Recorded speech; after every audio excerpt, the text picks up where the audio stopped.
it's this place apart where you can just do endless things. I mean, it's, the problem with the word formalism is that it suggests something, there's an aridity that people often associate with that term, Right.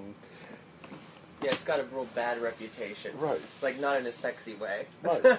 But there's just so much, that you can do. I mean, I wrote about, David LaChapelle's crazy photographs. I don't even know if it's ever been reprinted. I mean, I actually wrote about him at the New Criterion of all crazy. Yeah, I never saw that. And, it was in one of these pieces where it was kind of like a diaristic thing. And, I know he was like doing these kind of juiced up, kind of, sexy things of male and female saints, big cruiser horses. And it was just, but there was a lushness and a kind of playful splendor about it that took me, that really engaged me. You just,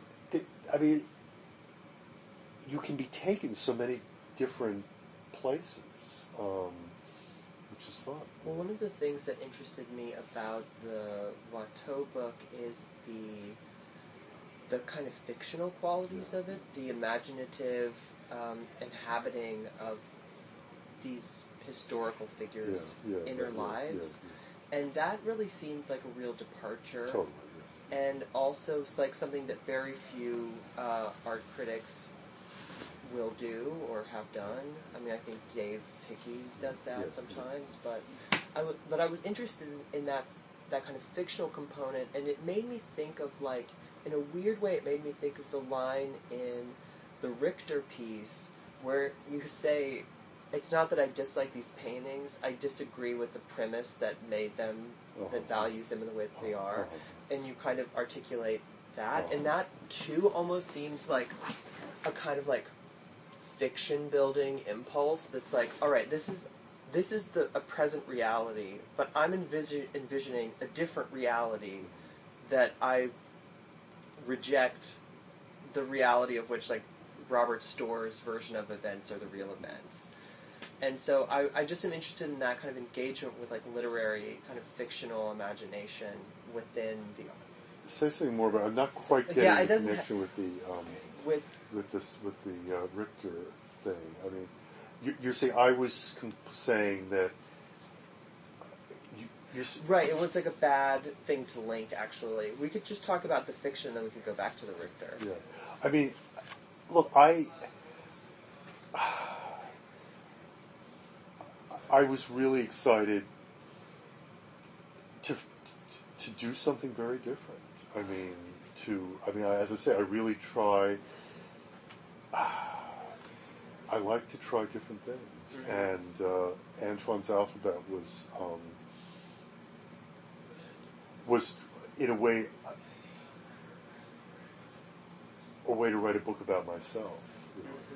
As I say, I think toward the beginning. I mean, and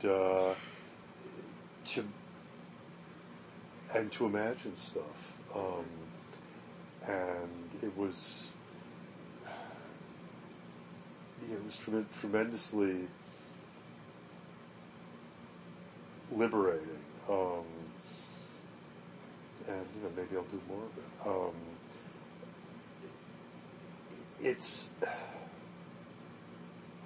facts become very oppressive. I mean, I spend so much of my life dealing with facts, and I worry so much about facts. And is it true? Is this things like, is that what the color? Is that how you describe that color to? A sentence describing what people think about something. Is that fair? Is that measured? Is that like is that exaggerating people's opinions? And it was just a tremendous liberation to try to, like, imagine situations, tell stories. Think about Cézanne painting. His kid. His kid, right? and with a bunch of stuff, I jumped off from what was known, and I did actually get a scholar of Watteau in the period to kind of look at it and you know, he pointed out some places where where I just hadn't been aware of certain situations. But it was tremendously liberating. And again, it goes back to the,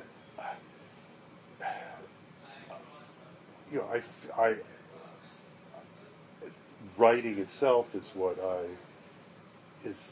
I'm very passionate about that. I mean, and I'll sometimes go back and look at pieces I wrote a long time ago, and I will agree down to the ground with every opinion stated, but I will think, God, I really could have written it somewhat differently, and I would like it. But and as it's like, my opinions haven't changed, but I kind of feel like maybe rhetorically this was a little bit,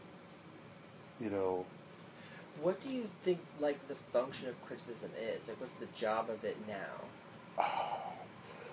To me, my vision of criticism is based on what criticism meant to me in my teens and 20s. Mm-hmm. And it means to me, to some extent today, too. But criticism was a way, with the critics I loved, I was engaged in a kind of exchange of ideas and feelings about things. And I saw things the way somebody saw them. They guided me. They excited me about things. They turned me on to things.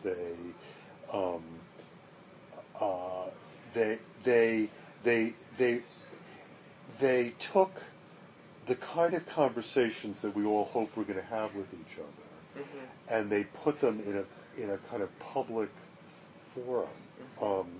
So you can have those conversations with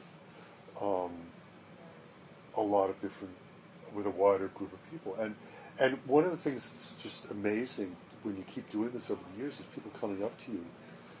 You go into a talk and somebody says, "Well, I read you X number of years ago," and that you have a kind of engagement with people who you don't even know. And I still thought, one of the people who's writing I adore now is Alistair McCauley in the Times. And Alistair, he's a friend. I don't see him that much, but he'll just write about something and I get so excited, mm-hmm. And like Deborah and I, we were big Balanchine people we went all the time to NYC in the years when he was alive and some after. We don't go that much to dancing, but Alistair, who's English, is, passionate about Frederick Ashton's ballets, and which we've never known that well here. And we literally just run out and gotten tickets when he was like, he'll say, ABT has done this Ashton thing, which hasn't been done in America in 30 years, and it's just incredible. And so, and even sometimes things I don't see, I just will get so excited. Or even when he'll be talking, end of season roundup of NYC, New York City Ballet, and he'll like, so-and-so, is in the corps, but just was amazing, and I'll get really excited about, and like, I like knowing that Alistair is there, and there's something to be excited about, I mean? I'm not there, but, so, I think that's part of what criticism does.